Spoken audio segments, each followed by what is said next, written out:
بسم الله الرحمن الرحيم الحمد لله رب العالمين والصلاة والسلام على رسولنا وحبيبنا محمد وعلى آله وأصحابه أجمعين. اللهم صل وسلم على سيدنا محمد. اللهم صل وسلم على سيدنا محمد. اللهم صل وسلم وبارك وأنعم على حبيبنا محمد وعلى آله وأصحابه أجمعين. لا حول ولا قوة إلا بالله. لا حول ولا قوة إلا بالله. لا حول ولا قوة إلا بالله. السلام عليكم ورحمة الله وبركاته. It's very nice to be back again with our beloved shuyukh and with the audience that's checking in with us, alhamdulillah.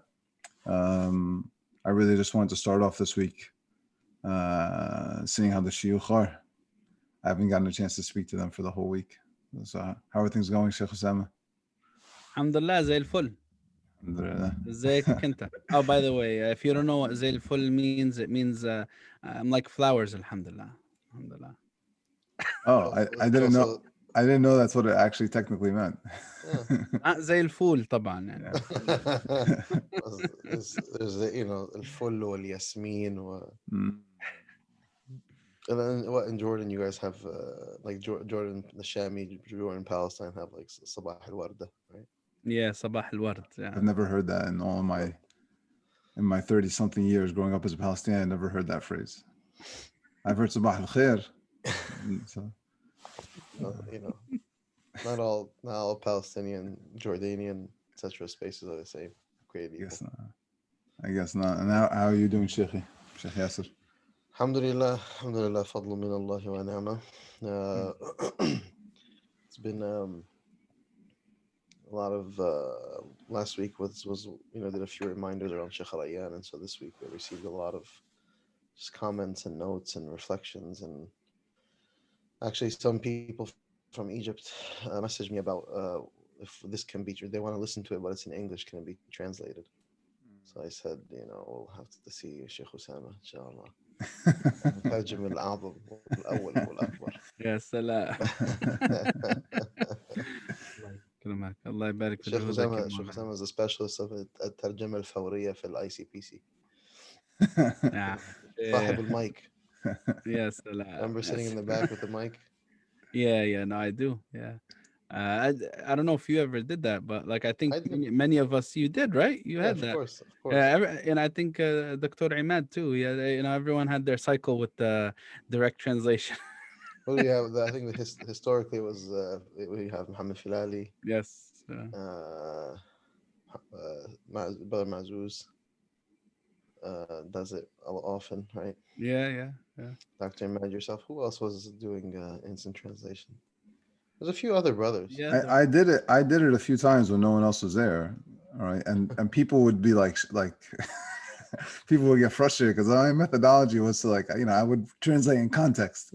I'm not translating word for word.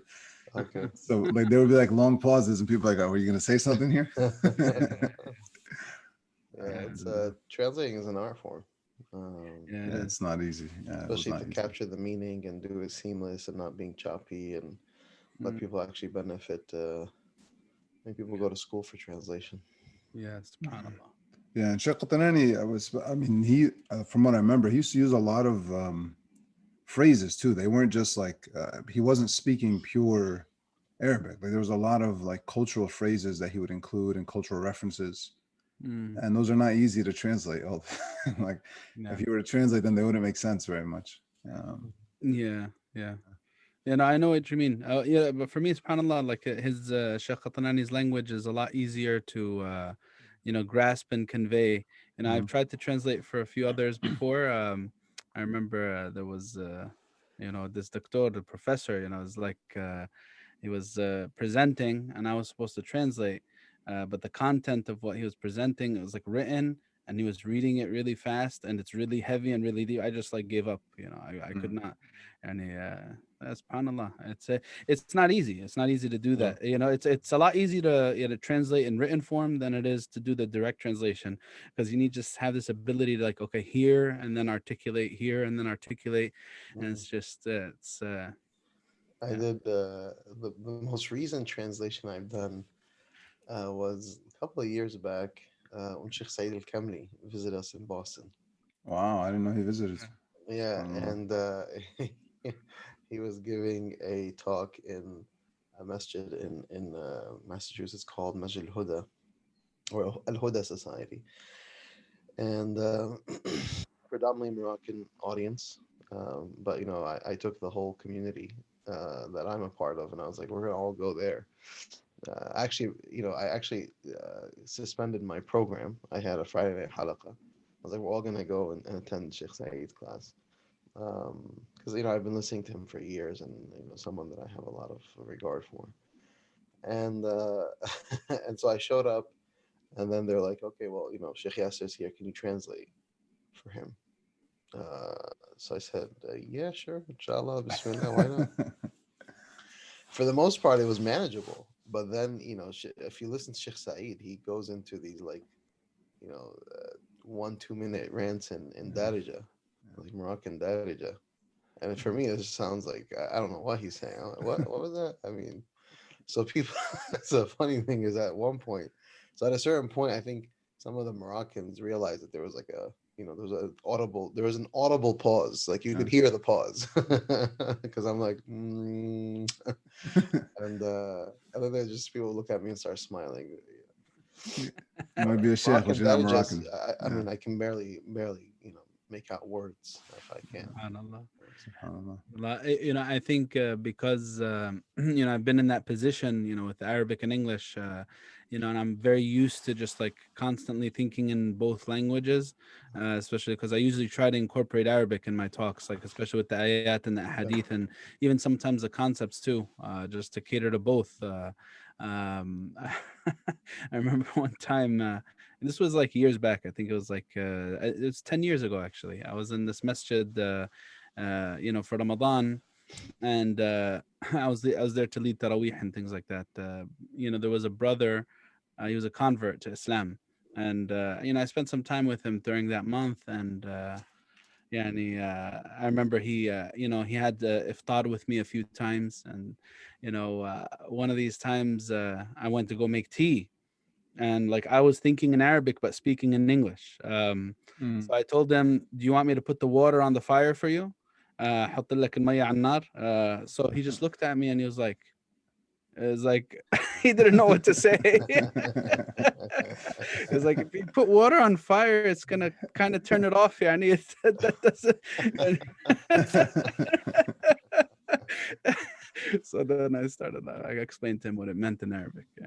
I will say though, Sheikh Osamah, like I've actually found that skill set from you during your khutbah to be unique and beneficial, mashallah. Like may Allah Ta'ala use you for good. Like it's caused some extra complaints for me. Like because people will be like, when Sheikh Osamah gives a khutbah, he at least says it in Arabic. You don't say it in Arabic ever. But when I sit through your khutbah, I find it to be very seamless. I've never seen anyone do it in that style. So it's a very seamless transition between the two languages. Yeah. And you do, like, I'm impressed that you don't forget concepts. Like you'll speak in English for a minute and then you'll repeat it in Arabic, and then you'll continue the next concept in Arabic, and you won't forget to go back and do the English. MashaAllah, may Allah like reward you for it. I think it's been a very beneficial style, subhanAllah. But how do you negotiate? I think one of the challenges is that when you're giving khutab, I think one of the most common complaints is translation. So I'll always get marked by people for speaking in Arabic, and then it's like you didn't translate. And in the moment, I feel like I have, but I don't really. I mean, sometimes I don't think we fully appreciate the subtleties of what. It could be the simplest word. It could be simple words that you just kind of said without even noticing. Because I feel like I'm very conscious to translate the Arabic that I share into English, but I'm always dropping. I don't know if Shivasami get that criticism, but yeah, no, it's happened. Oh, I think it happens less here because our community is, has a very large Arab presence, so it happens less here. But I remember in the previous community I was in, it happened a few times, and they asked me, "Oh, you didn't translate what you said?" I said, "Well, actually, I did, but I just didn't tell you I translated it." So yeah, so they because I said something in Arabic and then I immediately said it in English, but because they didn't understand the Arabic part, they didn't know I translated it. So that happened a few times, but yeah, it's not easy. I think for me, obviously the focus predominantly convey in English, but then just what are the few key words in Arabic that'll just like register with the Arabic listener, so okay, he could continue to follow along, it's a challenge, but I guess that's my method. That's what I try to do, you know. Sometimes what I like to do, in an effort to introduce kind of Arabic into the public sphere, like at least certain terms and ideas, I'll try to define them very clearly, in the beginning of something, and then I'll just kind of rely on the Arabic terms, moving forward, just so that it's done more from a perspective of education and introducing terminology and increasing vocab, um, in the public sphere around Arab, concepts in Islam that the Arabic words just capture. Like for example, the word tarbiya. There's like, just as an example. I mean, it's a word that it means, um, very many beautiful things, and to capture in English requires that you use Four or like five, five yeah. six words. Yeah. Yeah. Got to be meaning development, growth, care, Nurturing. to tend to develop, to shape, Yeah. you know, Yeah. and to etc. So you have to really work the English language to define like particular Arabic terms, which carry a lot of meaning. And I think it's actually useful to introduce. I mean, even if you look at language and history, there's so many words that kind of seep in from like there's always a cross pollination in language that Yeah. happens where terms seep into other languages and it becomes standard. So then you Yeah. go to some cultures and you ask like what's the Arabic word for this, or what's the English word, and then they have they're kind of pulling from some other culture, Yeah. Yeah. from Latin or Spanish or something, to say like this is the word that we use. Like, I well, that's feel not though, I feel that that only works though if you're very explicit about it. Like you Arabic. need to say, and I've seen, like I do remember some of your khutab where you were very explicit about it. Mm, I know, like I've listened to some of the other shuyukh that I listen to regularly. Also, like it works when they're very, very explicit. Like they'll say, "I'm going to use this word. I'm not going to translate it. So listen to me for these next few minutes. I'm going to explain what the word means in depth, and then I'm just using that word." mm, So I've seen it done for taqwa, for rahmah, for iman, for ayah, in the Quran. mm, Because like it's very difficult to capture their complete meaning yeah. in English. Yeah. But if you're not explicit about, because I try to do that at the opening of when I do khutbah al-hajah, I'll try to do that with the word taqwa. But because I'm not explicit about it, people will still complain like you don't translate the word taqwa. And I'm like, I spend like 30, 40 seconds translating it every week. All right. Mm, But because I'm not very explicit about it, people don't make the correlation in their mind mm, that I'm telling them taqwa means, these 4 or 5 concepts. mm, Yeah. It's difficult. I think in the end of the day, إلا بلسان قومه, right? In the end of the day, the focus should be to cater to, and sometimes it's dual or multiple, but just to cater to the needs of those I'm addressing, because that's what balagha is. That's what the essence of rhetoric is, right? Yeah. How can the words be most impactful on those I'm addressing? yeah. I think one of the most difficult experiences I had was I was told by a masjid, I was invited by a masjid to give a khutbah, and for them there's just like this clear 50-50 divide, Arabic English, so they were actually giving the khutbahs 50-50, and I was like, okay, it's one thing to mention phrases, hadiths, ayat, concepts in another language. It's another thing to say, okay, they said everything you say in English we want you to translate into Arabic. I'm like, oh man, that means you need to give me double the time for the khutbah. Yeah. Or you got to do what, I don't know when's the last time you went to that masjid in Wayne, the Circassian masjid, where the imam actually literally he'll read it in 3 languages. He'll read the khutbah in English, he'll read it in Arabic, and he'll read it in Circassian. And he'll just read it purely, and you just sit through all 3. And if you don't know, if you don't understand one language, you just kind of sit quietly through it. But it's That the only happens way I've also seen. in a few Turkish masajid that I know. Yeah, Same thing. yeah, English, Arabic, Turkish. I الله mean, يبارك I certainly understand that there's an art form and there is a spirit of balagha. I also, I think that, um, you know, I think sometimes there's a little bit of a takalluf, kind of a burdensome that's placed on, uh, you know, I think things for the audience members very often fall through the cracks, and I don't think it's so, it's not always the fault of the speaker. Yeah. And I think, just as because we're talking kind of openly about this publicly, sometimes sometimes I tell people, like, listen, it's good to have a spirit of, asking. It's like, oh, Sheikh, in the khutbah, I heard this, and I don't recall that I understood exactly what you meant by this term. Versus, the you don't translate, and there's people here who don't understand what you're saying, and they're you know and I appreciate, and I appreciate the sensitivity around certainly making sure that words are communicated meaningfully and people are able to understand what someone is saying. But I think there's sometimes some preconceived notions that creep into the space when we're speaking, and there's maybe some assumptions that are made, you know. So I'll feel that sometimes, there's a point that's being made. Someone's trying to come and like make a point to me and say, hey, you don't translate your terms. It's like, well, I make a very thoughtful effort to personally translate my terms. I do. I mean, I'm very intentional about it. Now, if a word drops, that's not because I don't translate my terms. It's just because maybe perhaps either I forgot or perhaps you didn't pick it up, right? And that's fine. I mean, there's no doesn't need to be like a back and forth accusation.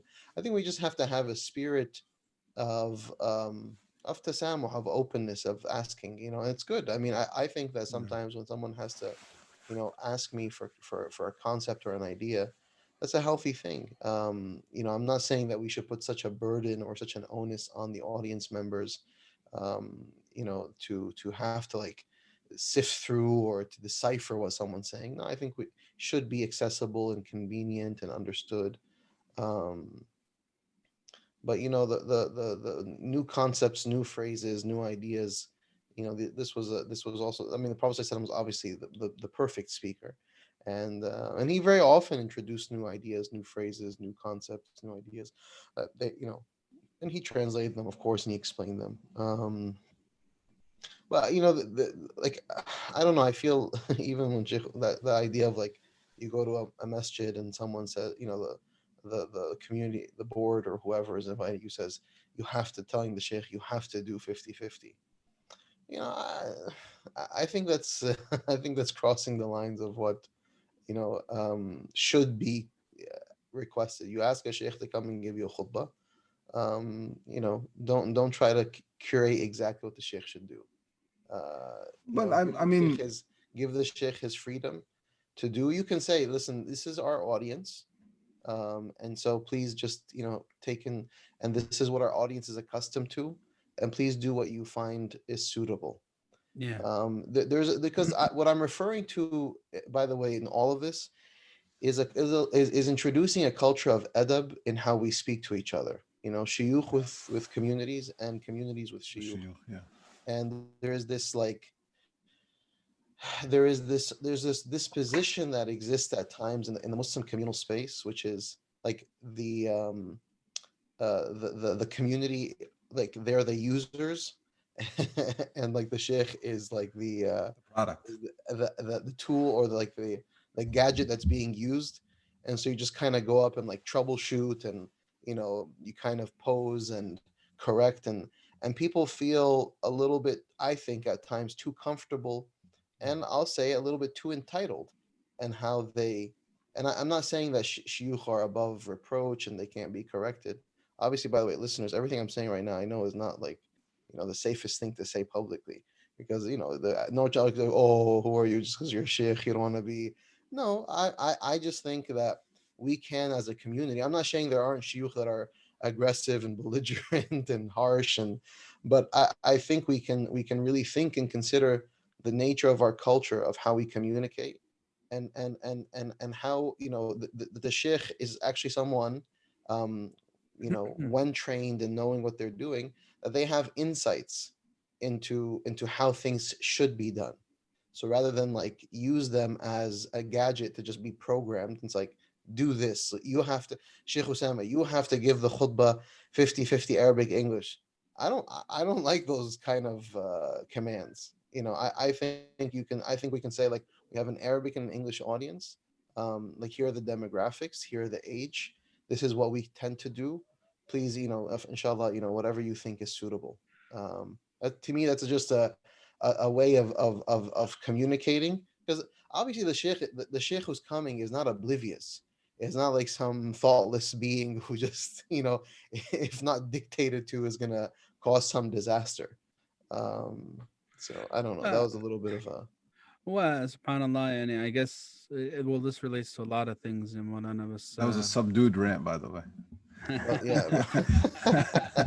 I tried to get in there to, like, poke you, to get get you me going, okay, but, well, you should but have, you didn't man. let me. You didn't let me. I kept trying, and you kept. No, I'm sorry. no, Go no, ahead. I'm just joking. No, Go but ahead, Sheikh please, Hassan. you got to jump in when you jump in. No, Yeah, no, I just think, well, I guess this gets into a lot of things, but I think, I think there's a few thousand masjids. I don't know the exact number, but across the country, I think it's in the range of a few thousand. And the limited resources that we have of people who are actually trained and qualified actually is one of the dynamics to consider, in how communities generally perceive, people who fill the role of an imam, or, a speaker, quote unquote, or a da'iya. I think the lines are blurred. It's not clear in the eyes of many, because, one week we'll have someone who's qualified, another week we'll have someone who's just convenient, to, for whatever reason, to put them forward. And, I think those lines aren't really clear in the eyes of many community members. I think that might contribute to it. That's, of course, that's not an excuse, but, you know, I guess just But trying to understand the reality. Yeah, I can tell you, just to your point, Sheikh Yasir, how many times where someone would, you know, confront me about something I said, and it would lead to a very, very positive discussion. They'd ask me, and, I would, it would bring other things to my mind, and, I would add to what, and they'd walk away with a lot more than they were thinking they were going to get.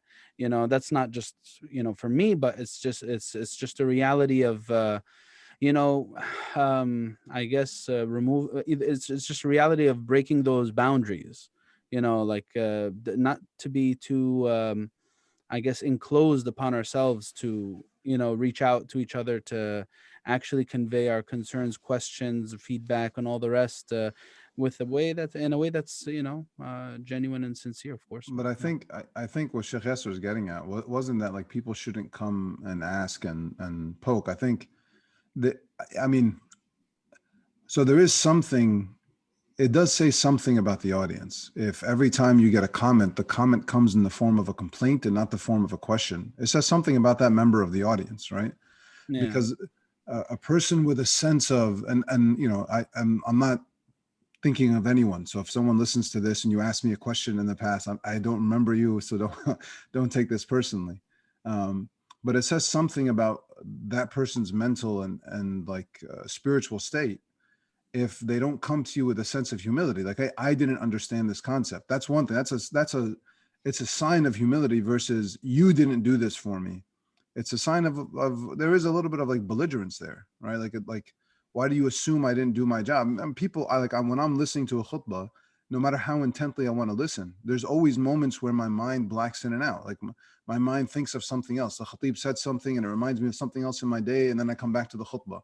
So maybe I missed something the khatib said. I don't have to assume that it was the khatib's fault that I didn't get a concept, right? So the way that you approach a question does say quite a bit about the level of humility you have, the level of adab you have. On the flip side, I did want to say this when Sheikh Yasser was making his comment. I do think, and I hope the audience understands this. Like, I know Sheikh Osamah and Sheikh Yasser very well. And they've influenced me in how I prep. So I know that I all three of us do take it as a serious responsibility we think through a lot, like, how am I going to convey this message in a manner that people are going to be able to actually grasp? And we do take into account that people get bored, people get distracted, people have a very limited like attention span. So there is a burden that I think the khatib has to take on themselves and the speaker has to take on themselves. Like I have to be cognizant that my ideas get across in a way that I intend them to get across. So we have to take on that responsibility. I think what Shaykh Yasir was trying to say was that the audience should also take on the responsibility that you should be trying to, grab it and grasp it and sort of work with us rather than, I'm pressing the button on my iPhone. It's not giving me the app I want. I mean, that's what Shaykh Yasir feels like sometimes. Like we're just a product. It's just content. Like give me the content I want, or I'm going to ask you to change it. Yeah. Or it didn't come the way I expected it should come, or Yeah. you should have said this and you should have done that. I mean, I can't tell you how many times I've heard these things. You should have said this. You should have done that. And listen, I want to be very clear on something. I personally love feedback and comments and questions. I do. I really do. I mean, Sheikh Osamah noted, I have benefited over the years, and I've been giving khutab and talks for many, many years now. I have grown. I have benefited so much from the comments of people, and even the people, by the way, who've been aggressive. I benefit from their comments. Okay, 100%. Yeah. I still remember verbatim some of the harshest comments I've received. People. I remember someone told me. He said to me, he's like, "You remind me of the golden calf of the Israelites." Like, like I'm the. I think I was there for that one too. Yeah, it's like the cow that lahu khuwarun, like the story from He's like, you just have hot air coming in from one side and exiting the other. And he said this like That man is my hero, by the way. And when someone aggresses, that's a very different thing. Like someone wants to now like combat, which I think those incidents happened few and far between. Okay, I don't want to say I'm out there like in the battlefield of giving speeches.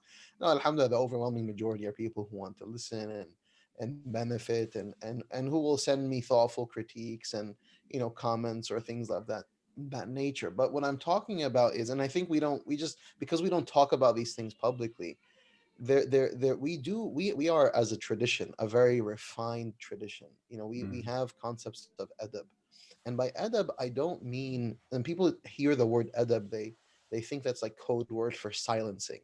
Okay, the sheikh just wants everyone to stay quiet and listen to him What is because it called? The adab card or something? the adab card. Yes, don't pull the adab card on me. Don't pull the adab card on me because you're just trying to silence me. You don't want to be critiqued because you think you're special, because you're a sheikh and all this kind of stuff. Wallahi al-azim, I genuinely believe that shuyukh are from the people who need the most nasiha. And wallahi, I mean, I sincerely believe that. I think we need beloved brothers and sisters who will, as Sayyidina Umar said, rahimallahu mran ahda ilayya uyubi. May Allah have mercy on the one who gifts me my gift, my mistakes, gives me as a gift my mistakes. And we have so many instances from the life of Sayyidina Umar where he really was empowered and he felt confident because there were people who were gonna correct if mistakes were made. So I don't and the Prophet says ad-dinun nasiha, this religion is about advice, qulna liman, and he mentioned all the categories. And so I'm not saying that we should silence and we should stay quiet and we shouldn't talk and we should have absolute deference. And so I don't want anyone to misconstrue what I'm saying to mean, quietism and just, stay quiet in the presence. No, I just intend by what I'm saying the following is that, everyone in the process can be a lot more thoughtful and careful so that we ensure the greatest amount of benefit. I mean, what Zaied is mentioning is very critical. Wallahi, I've had dozens of times someone will come and and it's clear that they're fishing for a mistake. So they'll come and they'll say, oh, Sheikh, you said this and you didn't say that. I said, no, I absolutely said that verbatim. And if you go back to the khutbah that's recorded, you'll hear that I said that thing. And he said, I must have not heard it. So why are you coming in hot? You know, I think there's a very different way to say that, which is, you know, Sheikh, I was listening. Perhaps I didn't hear it. Perhaps something was missed on me. But isn't X or Y the case as well? And I'll say, yeah, yeah, yeah, absolutely, yeah. Or I'll tell you, on a number of occasions, I have been corrected in a way where I'd had to actually go to the community and say, Jazakumullah khair, a brother approached me and said, Sheikh, you made, you know, he recognized or noted this sucked, this mistake that I made, and it was something that I had to go publicly and tell the people, and that's the kind of beneficial nasiha that I think ensures that the whole community is doing well. But if a nasiha is coming from a place of nafs, or a place of ego, or a place of an agenda, you know, you just may not like, you know, um, and it's not even really a nasiha, it's just more of an accusation or an act of aggression, you know, then I'm not sure how productive or meaningful that is as a community now. Um, and we all have something to learn, we all can grow, and we have to, as a community, really learn to love each other and respect each other, and also to give deference to those who know more than us there, because we do live in this idea, like this culture of the democracy of ideas, and everyone has an opinion. But let's just be honest, not all opinions are created equal. you know and I know that's not a very popular thing to say in a in the culture that we live in, but it's the case, it's the truth. You're not going to go into a specialized space, like, let's call it like a medical school, and start rambling off about what you've read online, about the procedure X, and then be given any deference or regard. When you have a bunch of people who've been sort of specialized in that very specific procedure, because they're all trained surgeons. They're not going to recognize your your musings. I can't walk in and say, like, well, I've read online. I went to WebMD, and on WebMD they said that everyone looked like, all right, thank you. So I just think we have to appreciate that there are times when people are actually specialized in what they're doing, and you have to recognize that maybe, perhaps, just perhaps, you don't really know, and they know, and it's far better to dispose yourself in the position of someone who's inquiring, than someone who is assuming and interrogating. Right? We have to inquire. فَاسْأَلُوا أَهْلَ الذِّكْرِ. Ask the people of dhikr, the You know, people of remembrance. Maulana, subhanallah, yani, I think, some people, I think when they, some people, when they hear these type of words, about nasiha and the etiquette of nasiha and adab, and, just being very mindful of the words that we choose and the way we present ideas and concepts, they might think, well, oh, why do I need to walk on quote unquote eggshells like that? And I think that's partly due to the fact that, people got so accustomed to being just so rough with the expression of their emotions, rough with their dealings with each other, and and I think that's actually part of that's symptomatic in people's problems in various circles, in various circles of influence in their lives, in their friendships, in their families. I get this all the time. Well, oh yeah, you say nasiha, but no one wants to take nasiha. I've been telling my son, my daughter, my husband, my wife, this and this and this all the time, and they just don't want to listen. And sometimes it's presented like that, and it's like very frustrated. Well, I'm always saying I'm telling them, but they don't want to listen. Well, the question is, well, how have you told them? How have you approached this? This isn't just a reality, by the way, and that's why it's so important. It's not a reality of imam community member relationship. It's actually part of the problem as to why people struggle on many levels in their life. It's part of the problem. Like, well, yeah, sure, you've been saying this all the time, but did you ever once consider how your words or your approach, because sometimes, like, something that's profoundly the truth can be presented in such a toxic way that's actually detrimental. it's actually the furthest thing from the truth. Yeah. Anyway. Oh, Sheikhi, yeah, when you were saying that, the reason why I was laughing, one of my favorite stories actually didn't happen to me. It happened to Shaykh Yasir. All right, some brother came up to him and he wanted him to like talk to his son, and he told him like, my son, he's the shaitan. Yasir was like, Shaykh Yasir was like, and no, he's not the shaitan, right? And he's like, no, he is Iblis. Like, I think he's Iblis manifested, right? And it's like, well, no wonder the kid is messed up. Like, there's, I mean, if he's the shaitan, what's the point? Like, but I do also want to say, and I know the two shiuch will agree with me on this. Like, we're commenting on a phenomenon. I know I've had plenty of brothers, and even sisters who've given me good advice in the proper manner with proper adab over the years, and there's been very beautiful interactions. And there have been times where I've made serious mistakes, like just mistakes of the slip of the tongue. And many of the community members were even wise enough not to come to me directly. They would go to Shaykh Osamah, or they would go to Shaykh Qatanani, or in at least one case I can remember, they called Shaykh Yasir when he was in Boston and said, Zaied made this mistake on the minbar, can you speak to him?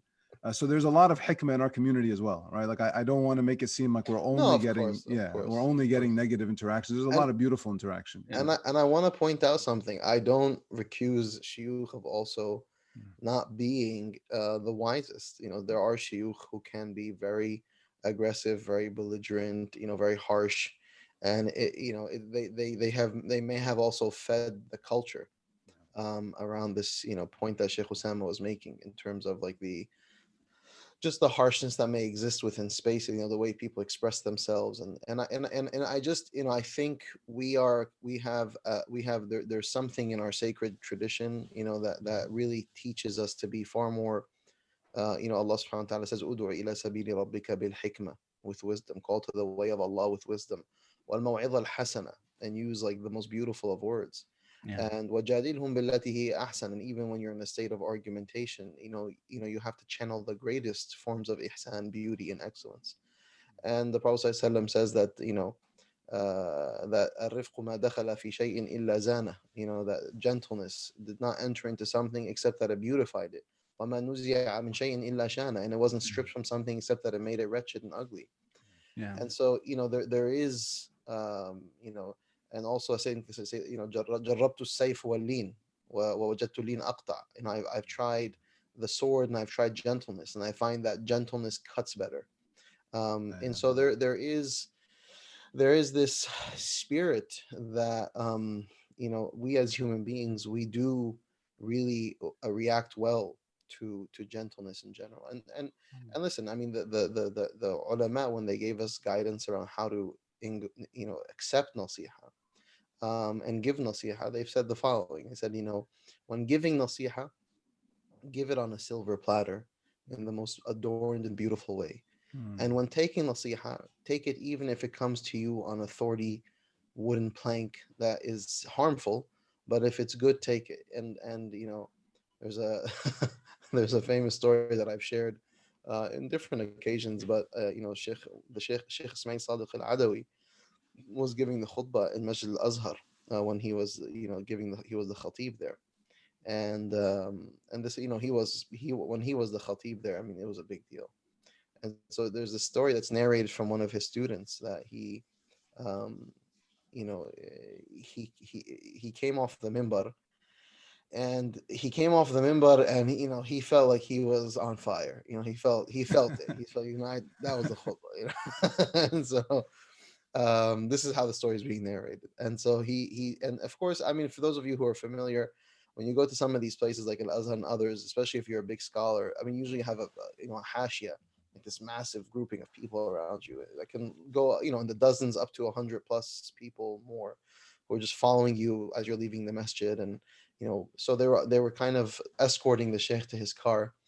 And in this space around Al-Azhar, sometimes you have some special characters, and I think Sheikh Osam and I have hinted at that here and there, special people.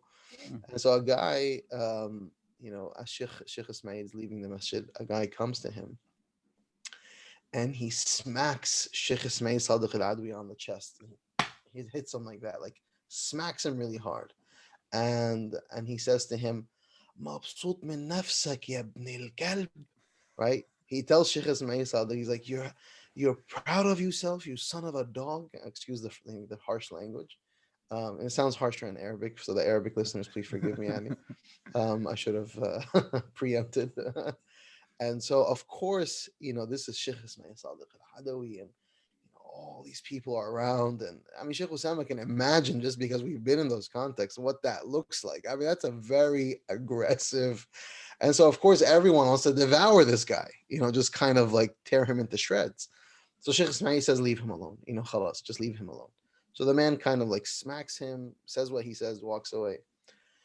So then Sheikh Ismail gets into his car, and his student was with him. And he said to him, he said, he was telling his student, he said, I did come off the minbar feeling good about myself.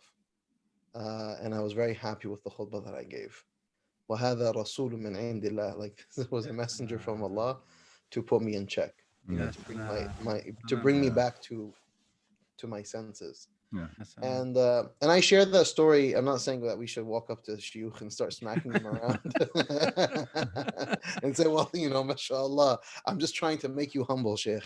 No, your duty is not to make the Sheikh humble. And, because that's a whole other conversation. But there are people who think that it's their duty to humble the Sheikh. It's like, I will make you humble because you need to be humbled. It's like, no, that's not your duty. No one's duty is to humble the Sheikh and to make sure the Sheikh lives a humble life, because he's the Sheikh. And the Sheikh has to live a humble life, because that's my opinion of what a Sheikh should be. But we should talk. That's a whole other conversation, by the way. I'm a little bit complicated too.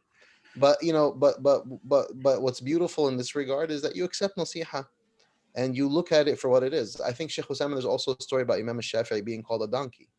Correct? Correct me if I'm wrong, but there's a famous incident when Imam al-Shafi'i was called a humar, a donkey, by someone, and he pondered over it. He actually paused and he thought about it, and he said, yeah, there are definitely times when my my that I can perhaps be the donkey like. Consider the potential of him being a donkey. May Allah give us that adab and that humility. That's something that's just that's something that me or you or someone gives in any capacity, I benefit. It doesn't mean that it's right. It doesn't justify it. But therethere's always room for the believer to benefit. شوف subhanallah, when I think of advice, I guess before I mention that point, about what you said about shuyukh needing advice, couldn't agree more. I think there's something I said in recent khutbah, and I think it's a reality. I think that we all need to take this to heart. It is that من مصائب الدهر أن يكون في المنصب صاحب هوى. It's one of the calamities of the time that a whimsical person be in a position of influence and power. And I'm not taking this at any political level, even though I know everyone's mind must have gravitated to certain figures that perfectly fit what they perceive as whimsical. But in fact, that it's applied on many levels. It's a musibah when someone is in a position of power and influence and amana. They're not someone who can deal with amana and actually thoughtfully consider the perceptions of those those that listen, those that follow him or her. I guess that was to that point. But when I think of nasiha, Maulana, I think it's like part of that journey of living with people. It has its ups and downs, it has its good and bads, but and that's why our Prophet sallallahu alaihi wasallam, he tells us being in that reality, in that context, when you're dealing with people and and conducting yourself in a way that's pleasing to Allah Azza wa Jal, that's a sign of good faith. That's a sign of genuine sincere faith. But I guess like the good parts of that, they're just so beautiful. When you think of good advice, people might reduce it to words that are said, but I can't tell you how often just the presence of someone, the conduct of someone on a personal level in itself manifested in a way that gave me nasiha. It's in that sense, when you're in the presence of someone someone great, someone near to Allah, you're affected by that presence. Their presence is the embodiment of nasiha, and that's why I think it's always a sunnah of our predecessors, al-julus lil-ulama, al-julus li-ahl al-salah, and the people of piety, being in their presence, being in the presence of good people, is a form of nasiha for my nafs, a form of advice for my nafs, But you do have to be a person who's being thoughtful and like looking for it. So like I can remember very distinct moments of me sitting with someone who I looked up to, and I took a lot of nasiha just from their behavior. But if anything good came from it, was because I was also looking for it, right? If I was kind of oblivious and just yeah, just again just nafsani, like I'm trying to prove that I know something and I want him to see that I know something, I don't get much from that interaction. But sitting with someone, just noticing, man, he had a lot of adab. I don't treat people like that. I don't act like that. If I was in his position, I don't think I'd be able to maintain that level of characters. Is how you get to a nasiha without a nasiha being said. um, I do want to also before we come back, because we did want to talk about pieces of advice that we've gotten throughout our life that was meaningful. We touched on a very big subject today that I think goes beyond the shuyukh too in our masajid spaces. I remember when I was a part of one of the organizations in New Jersey specifically, but it's one of the major organizations in North America.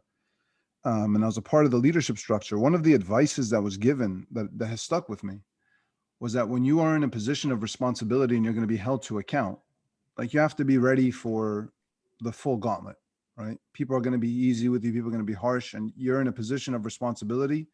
You're supposed to be held accountable. But when I was in the position of judging people, I was given the advice, like, be as careful as you can be when you hold that person accountable, right? Because especially if the person is a person of serious like trustworthiness, they really tried. There can be a level of deep sensitivity, right? So, and I say this because like in our masajid, like in ICPC, a lot of times when board members are held accountable, that's a good thing. But the manner in which they're held accountable sometimes is also very destructive, right? Like it becomes just political theater and someone standing up and screaming and shouting and calling people out and questioning people's intentions and making wild accusations. Like, so it goes beyond the shuyukh is what I'm trying to say. Like this is not like in every position that we have in the communal space, I think we have to apply these same sort of rules of character and decorum and manner, right? Because it just makes it very bitter to swallow advice or accountability when it's given in such a harsh manner, especially when it's public. And I think that actually happens more to people in administrative positions than it does to shuyukh, right? It does happen to shuyukh. Like I can remember very distinct, I'm sure Shaykh Yasir remembers these too, like very distinct, like Saturday morning question and answer sessions with Shaykh Qatanani where certain community members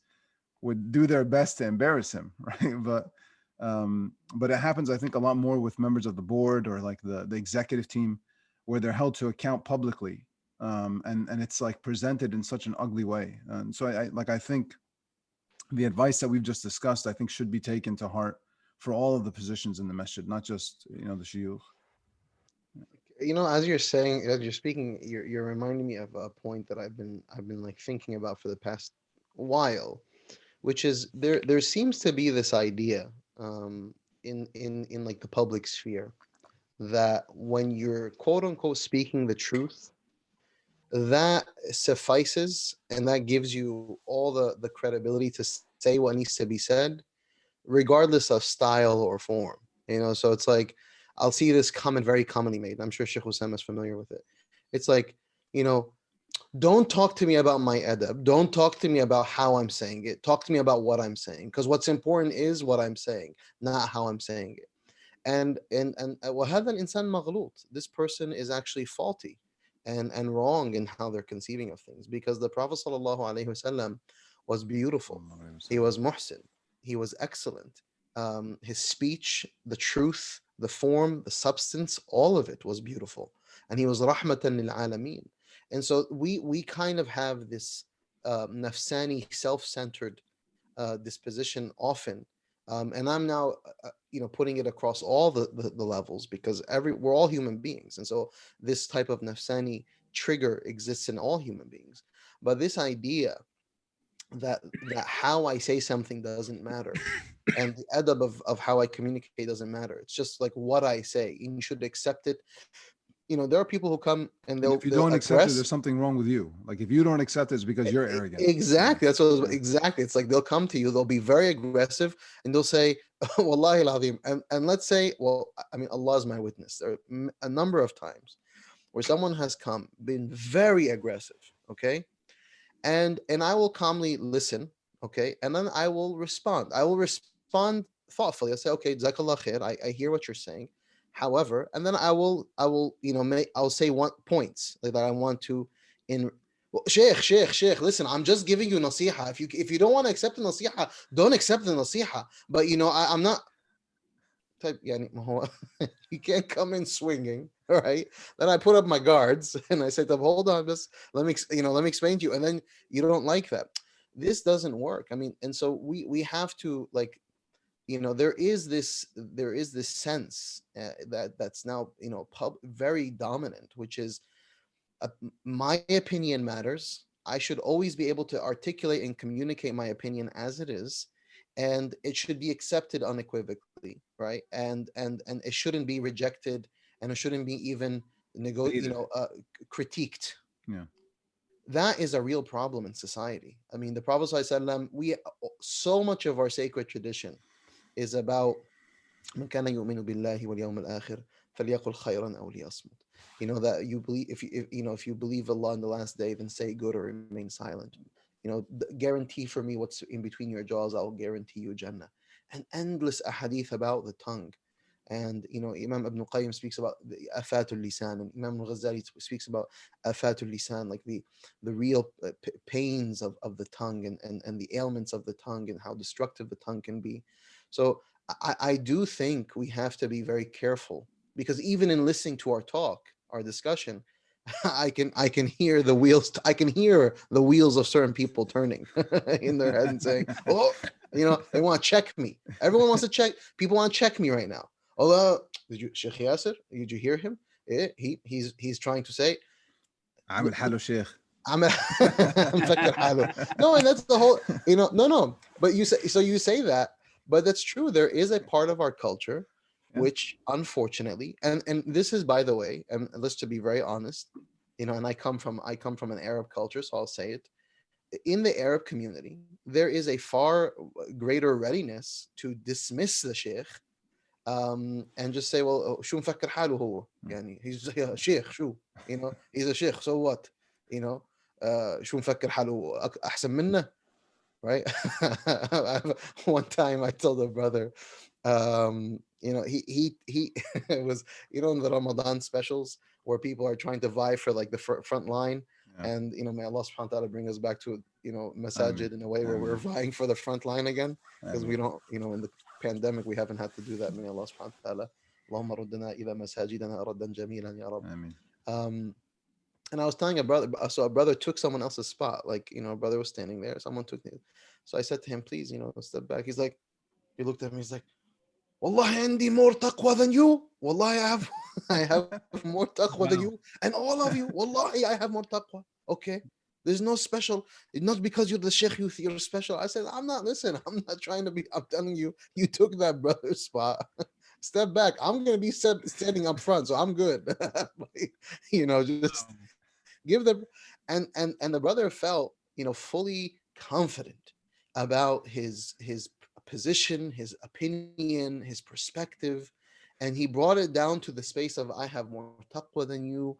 And I remember thinking to and we laugh at these things, but unfortunately, and this is a whole other conversation that we should probably have, which is, people's perception of shuyukh, because there is a historical development with colonization around the standing of shuyukh in societies, and what has happened to the sheikh and the scholar in the public sphere, especially in the Muslim public sphere, especially in the countries that were colonized, right?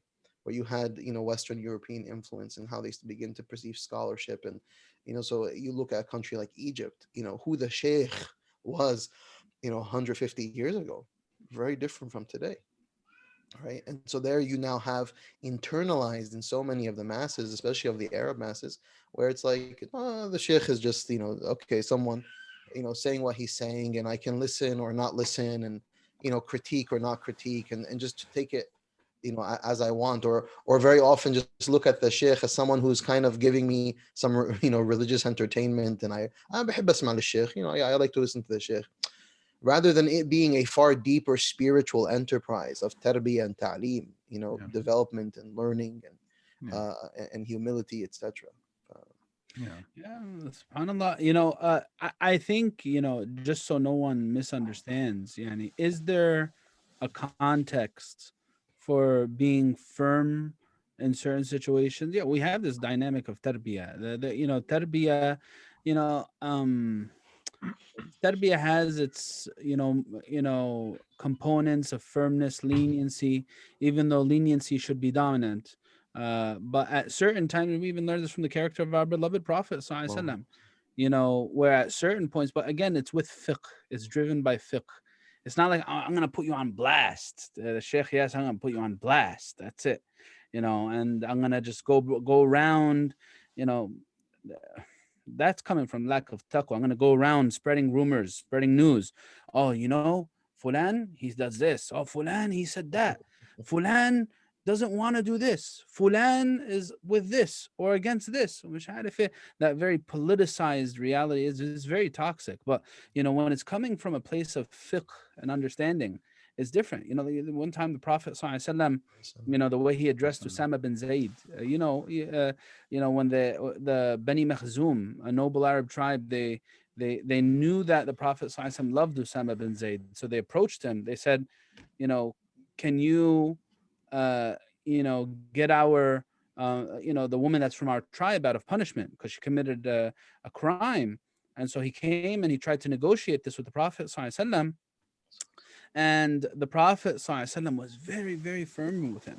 And the Prophet ﷺ, I think it was either this scenario or another where, Sayyidina Osama, but it was both in the context of nasiha, where Sayyidina Osama had the reaction that, I wish I just became Muslim that day, because of how firm the Prophet ﷺ was with me. There was another situation, and it might be with that one, but he was firm with him in both situations. The other one, when Sayyidina Osama bin Zaid actually took the life of another person after, taking the shahada, because he thought that person did it just to avoid the consequence. They were in battle, right? So, the Prophet ﷺ was very firm with him. I remember one of, so sometimes when it's coming from a place of tarbiya, it actually has a very powerful impact. We're not saying that everything needs to always be sugar coated.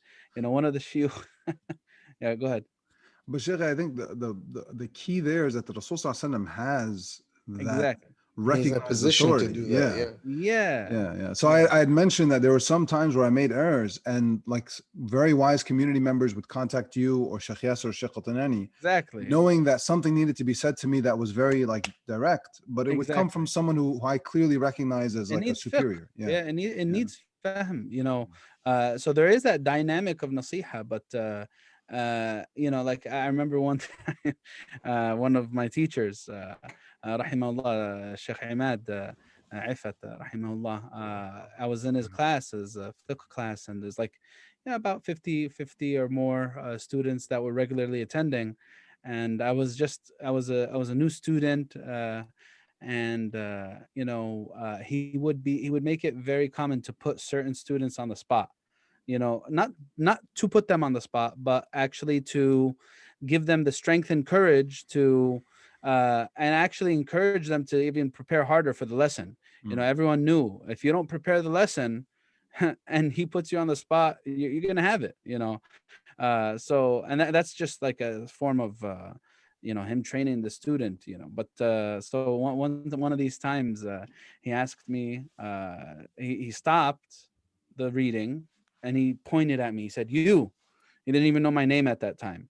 He said, "You do i'rab of this word." The word was masakin. And and at that time, I was just like, taken aback because very nerve-wracking, obviously. So I made a mistake in its i'rab. I thought it was jam' mudhakkar salim. It's No, actually jam' taksir. yeah. So after I made the mistake, he said, what's the singular form of masakin? I said miskin. He said, you're a miskin. Miskin means like a poor person, يعني the a needy person, يعني ده واحد يعني. Miskin. But that stuck with me, Yeah. and you know what? I didn't despise him for it. I actually loved him for it. Yeah. And he did his experience with many of this. So like, how can like someone actually be firm, yet the other side know it's coming from a place of love and compassion and care, true care. Exactly. That's exactly what we're talking about. That's beautiful nasiha. No, and I think that, I mean, that the art form of tarbiya in that regard, like when do you use the carrot and when do you use the stick? But using the carrot or the stick, if as they call it, is a function of your care, your investment, your love for someone, and the carrot and the stick then become very functional tools when it's coming from a place of deep mahabba and tarbiyah, and that you're trying to see the person in front of you grow. I mean, listen, in Al-Azhar, some of the shuyukh that I had, they were extremely intense. I mean, not for the faint of heart, and but there was this yaqeen that I had, that they're trying to see me be far better than I am. They want to break me out of a certain modality that is destructive for me, but they are in the position to do that, and they have the capacity and the know-how to give that guidance and to teach and to sometimes build someone up and sometimes break them down, because there's very often times when we need to be broken down, and we have to be thoughtful and aware of that, and that but that see, these interactions are not going to be effective until we develop a culture of humility, right, around each other. Community members, mashayikh, teachers, and so on, that we are humble with each other and we are caring of one another, and that we want to see the collective whole grow. I mean, sometimes we do have this tendency to just want to tear people down just for the sake of tearing down, because I don't feel good about myself, and I've seen this on all levels. So this is not this is not unique to any one category of the community, but people, in a place from a place of deficiency or insecurity or weakness, the way that they get off, or the way they kind of feel that they can be built up, is by tearing other people down and belittling others and dismissing. شو مفهمه هذا والله الشيخ هذا ما بيعجبني.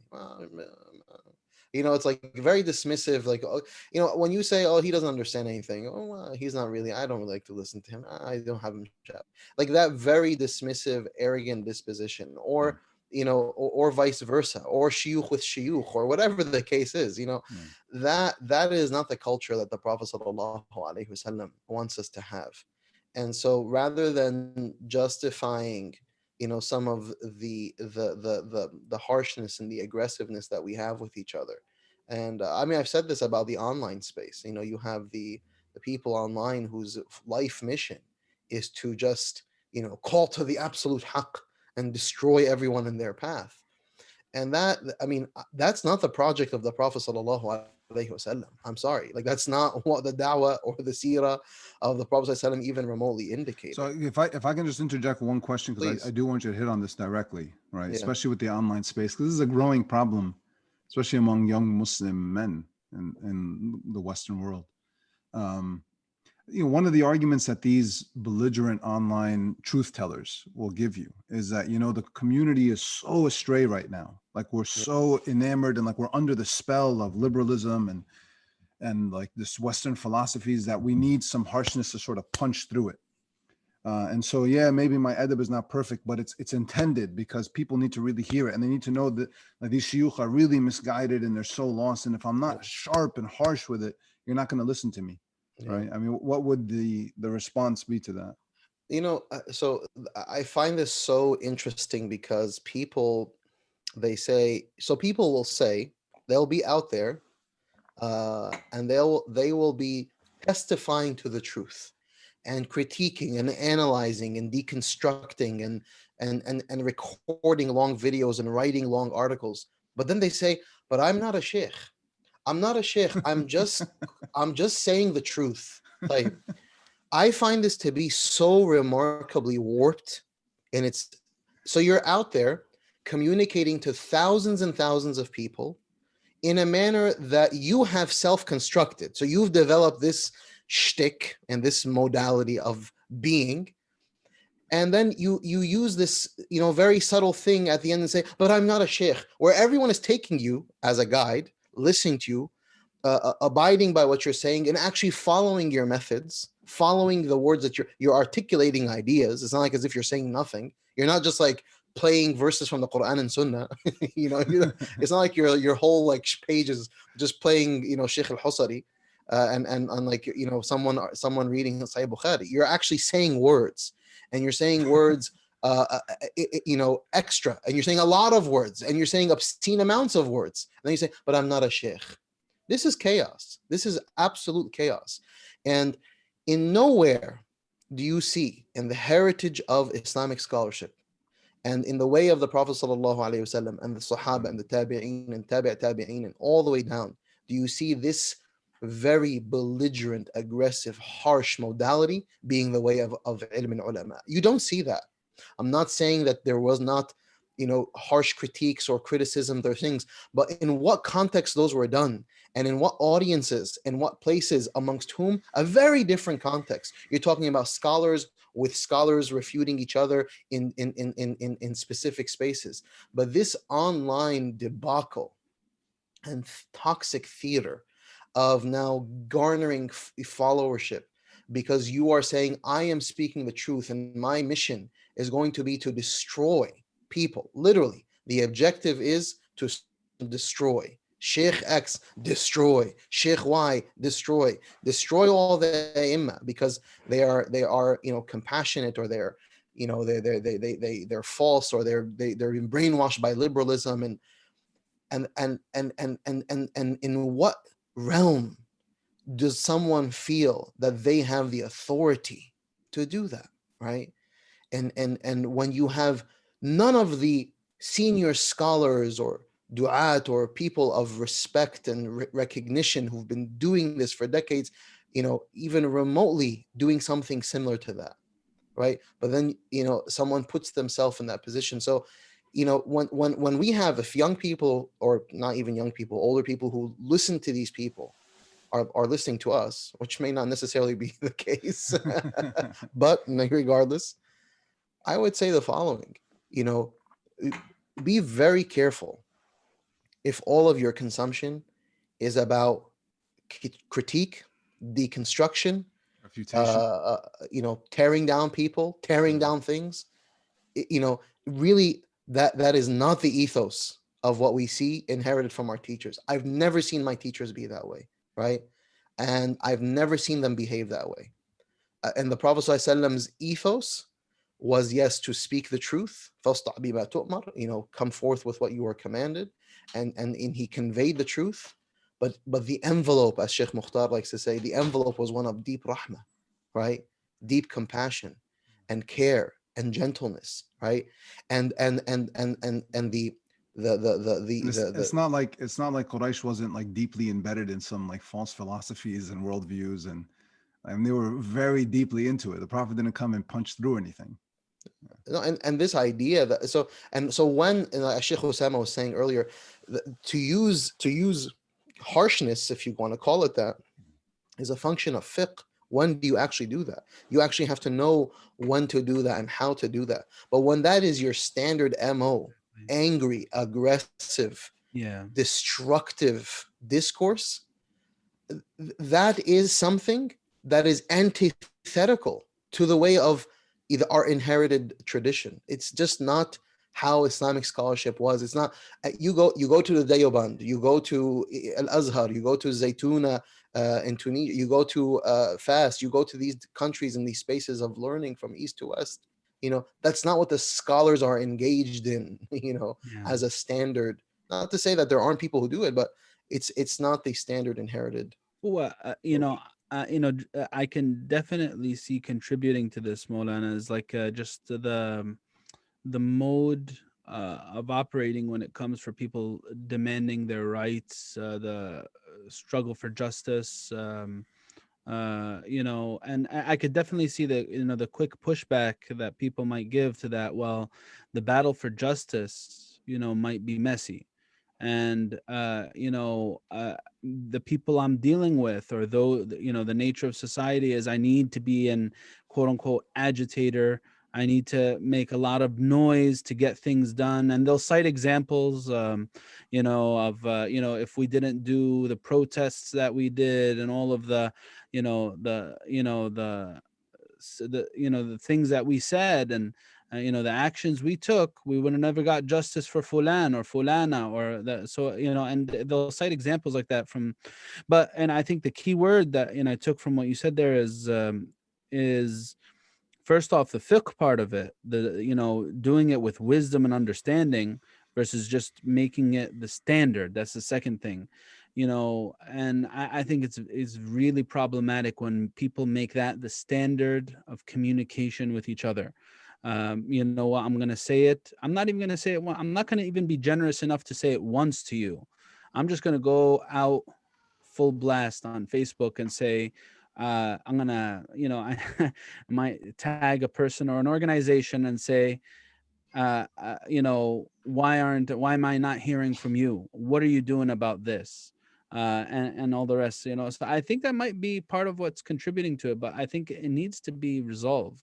It needs to be resolved because a lot of the times it's coming from a place of jahl and ignorance, and it's actually causing more destruction. And I think, the key example that you mentioned, I think it was you, Ustadh Zaied, when you said the Prophet ﷺ in Quraysh, right? So, it's not like we don't have a standard of dealing with a corrupt reality, yet still finding the way, because,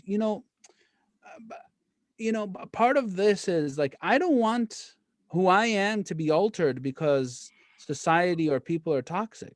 And, anyone who's choosing to operate in this way needs to be mindful of that. Well, you know what? Okay, I might start acting in a certain way because I think it'll help me achieve certain ends, but who will I become at the end of this tunnel? That's what I should be really worried about.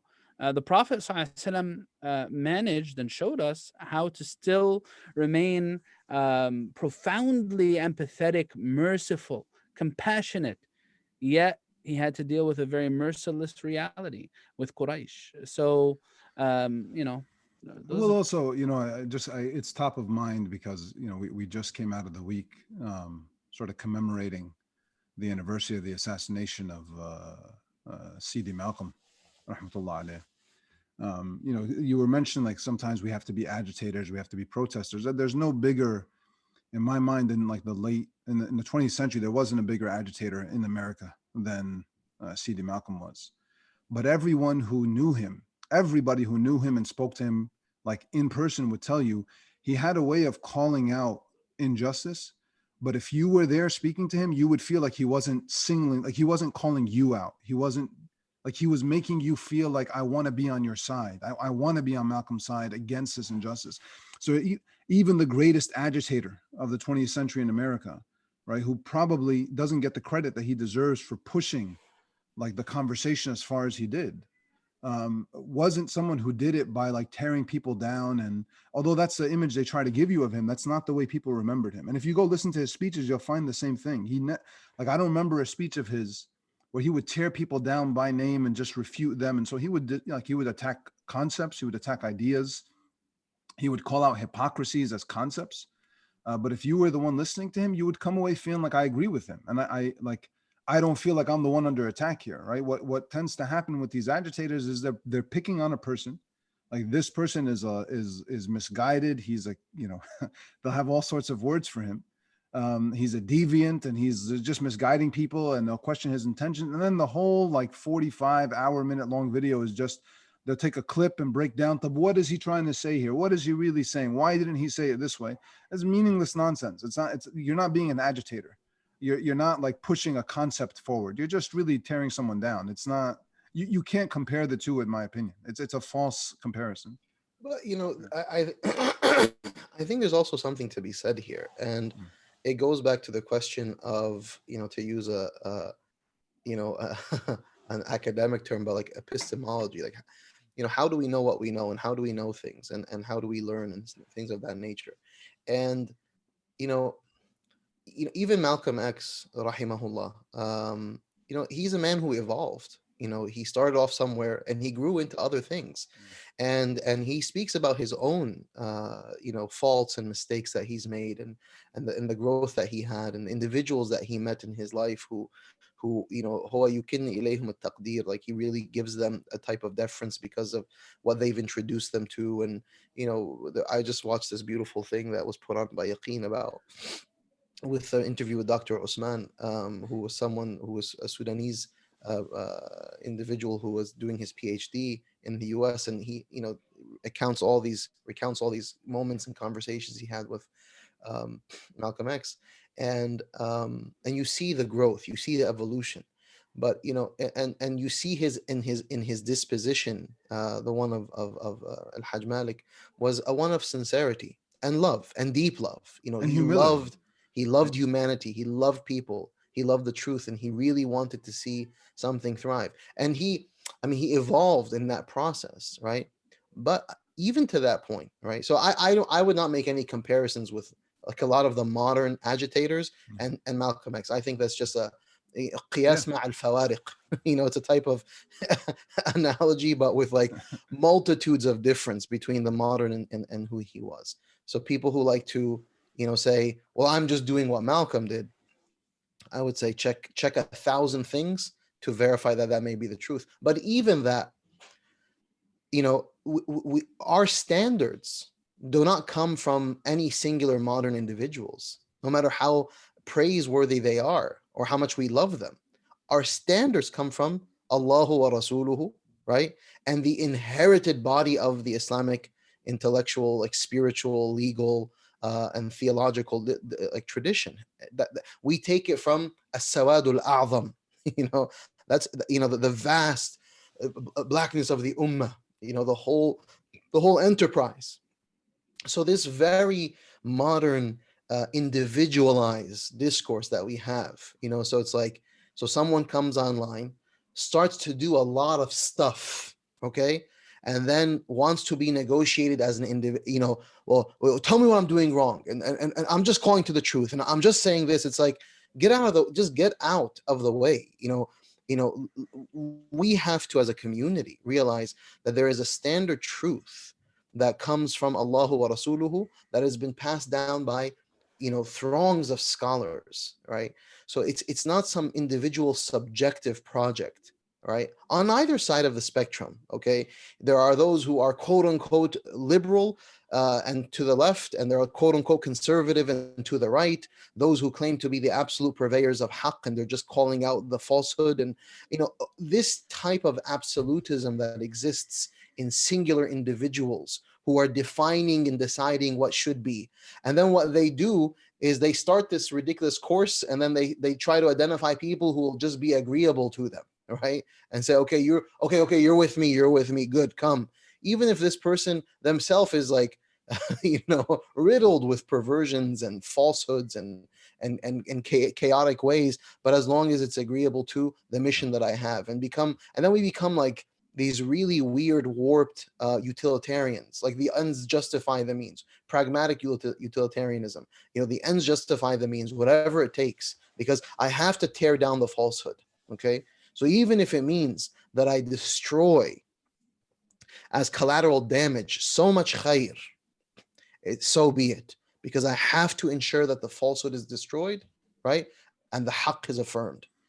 And that project as an individual, I'm telling you right now, is extremely dangerous to take that on your own, right? To assume that you are the prophet of the modern moment who's going to fix the tide of falsehood, and you're going to affirm the truth as an individual who's not even trained in this space to have any type of semblance of true authority in this realm, not even a semblance of that authority, but define for themselves, and then leverage the masses who will be who. And people don't like to say this, like, oh, don't say this about the masses. No, the masses are easily manipulated. Let's just be honest about this. All right, I'm not going to sit here and tiptoe because everyone's like concerned about garnering the love and the care of the masses. No, right?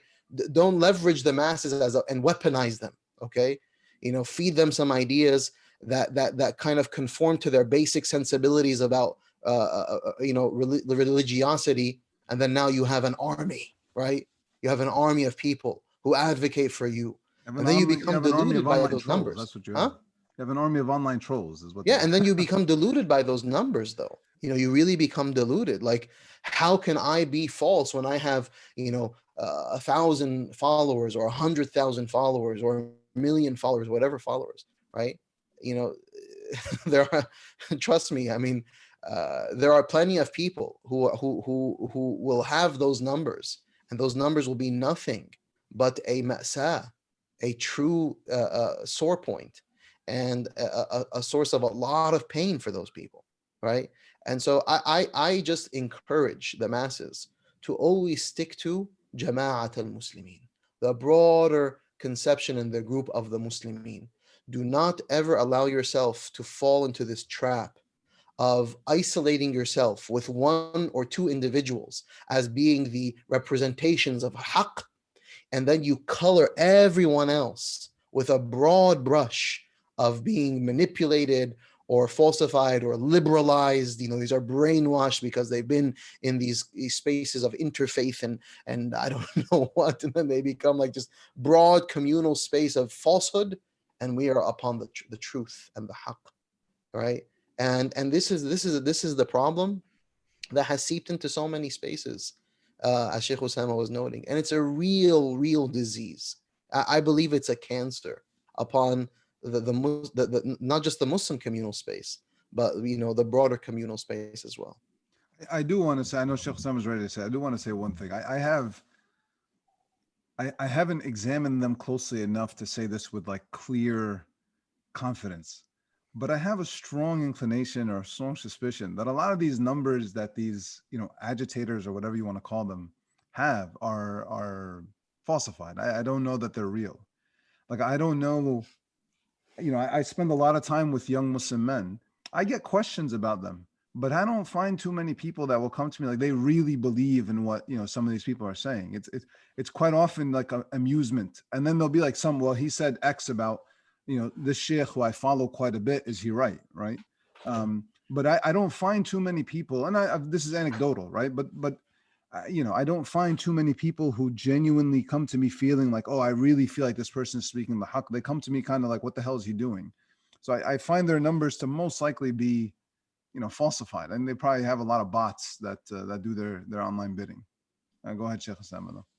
Right. And no, I don't have, I think that's like the space of the internet and the way that people, communicate, through the internet and all actually in person is something that, it's all due for reflection. Every single one of us needs to, really examine how is this affecting me on a personal level? It's hard not to be affected by this culture, to be honest with you. But, I think the whole spirit of nasiha, if truly implemented, if truly lived in our lives, could really restore things to their nisab.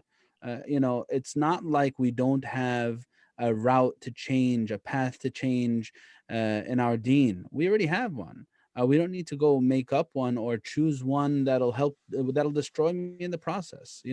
So anyone that's really genuine about wanting to change a certain state or condition, I would really urge that we really reflect on what's Islam's model for change, because in the end of the day, I don't want to replace one problem with another, and sometimes that's what happens.